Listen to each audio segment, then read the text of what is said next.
मुझे लगता है कि सबसे बड़ी चीज़ हाईलाइट हुई रिसर्च और डेवलपमेंट, जो कि हमारे देश को काफ़ी आगे ले जा सकता है, क्योंकि हमारी वैक्सीन थी वो बाहर से बन के आई, बहुत सारी चीज़ें जो मेडिसिन है, तो कॉस्ट रिडक्शन, ये जो अगर यहाँ पे हमारे देश में ही मेडिसिन बनती है और रिसर्च होता है फ्यूचरिस्टिक डिसीज़ के लिए, तो कॉस्ट कटिंग बहुत बड़ी हो सकती है और लोगों तक पहुँचाई जा सकती है। दूसरा मुझे अच्छा लगा कि AI जो कि ऑलरेडी मेडिकल में यूज़ होने लगा है, और वो रिमोट के भी एरिया को और टेक्नोलॉजी ड्रिवन जो भारत को देख रहे हैं, डिजिटल हेल्थ को जो देख रहे हैं, वो AI में काफ़ी रोल आएगा। और मुझे लगता है वो जो हमारी कमी है कि डॉक्टर पहुंच नहीं पा रहे हैं, तो AI और डिजिटल हेल्थ यूज़ करके हम उसको आगे बढ़ा सकते हैं। थर्ड जो था नर्सिंग कॉलेज का जो 157 अनाउंस हुआ है, जो ट्राइबल एरिया के लिए भी एक्सेसिबिलिटी होगी, तो लोगों को स्किल करने के लिए नर्सिंग, जो कि पूरे पेंडेमिक में हमने एहसास किया कि सबसे ज़्यादा प्रॉब्लम था स्किल्ड स्टाफ का, तो स्किल्ड स्टाफ न होने की वजह से काफ़ी प्रॉब्लम्स हुई। तो क्रिटिकल केयर ट्रेनिंग, ये ड्रोन का जो बताया कि इम्प्लीमेंटेशन, तो वो एक बड़े स्केल का एक आउटपुट हमारे देश को मिलेगा,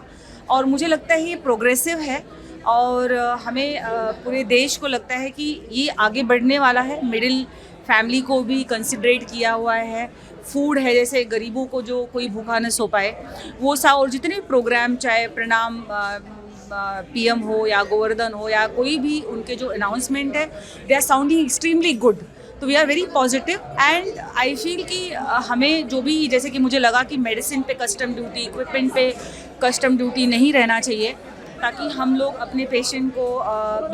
उनको इलाज के लिए उनको रुकना न पड़े, क्योंकि आउट ऑफ पॉकेट बहुत खर्चा हो जाता है पेशेंट का, और वो गरीबों के लिए बहुत तकलीफ हो जाती है। तो उस मुद्दे में ज़रूर था कि ताकि मेडिसिन अगर हमारे देश में बनता है या फिर उसके ऊपर कस्टम नहीं रहता है, या मेडिकल इक्विपमेंट जो बाहर से आता है, वेंटिलेटर या फिर MRI CT, I am radiologist by profession and I run organisation call Medscape India which works with the कोविड-19 में बहुत एग्रेसिवली काम किया है, और फिट इंडिया, फिट महाराष्ट्र, बहुत सारे हमारे कैंपेन, गर्ल चाइल्ड के प्रोग्राम। तो वहाँ पे ये महसूस हुआ कि अफोर्डेबिलिटी और reachability of the medical is very very important. ये फंडामेंटल राइट है हमारे देश के हर सिटीजन का। उसके लिए हमें लगता है कि कहीं ना कहीं अफोर्डेबल हेल्थ बहुत इम्पॉर्टेंट है, और वो हमें मिलना चाहिए।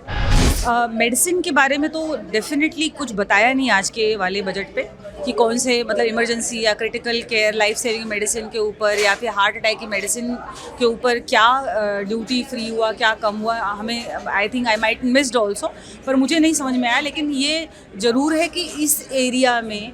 बहुत ग्रॉसली GDP का होना चाहिए। अभी 2000 कहीं तो पढ़ा था कि 22 में as compare to 2004 reduction of GDP हुआ है। तो आई थिंक हमें जिस तरह से हमने कोविड में जैसे एग्रेसिवली काम किया है, वही कंटिन्यूस होना चाहिए स्पेंडिंग का। और जैसे कि बीइंग अ डॉक्टर, आप नहीं चाहते हो कि कोई भी पेशेंट आपके सामने लाइफ छोड़े, क्योंकि वो बहुत तकलीफ़ होती है आपके सामने, चाहे वो पेशेंट, स्पेशली मैंने देखा हुआ है पैसे की कमी से कैंसर का ट्रीटमेंट नहीं कर पाते, और जो कैंसर का ट्रीटमेंट है या क्रिटिकल हार्ट अटैक का ट्रीटमेंट बहुत एक्सपेंसिव होता है। वहाँ पे डेफिनेटली आई लुक अपॉन की कंसिडरेशन होना या होगा, जो मुझे नहीं, अगर वो है तो ये बहुत गर्व की बात है आज की। I will give 10 out of 10 अगर वो क्रिटिकल केयर के भी मेडिसिन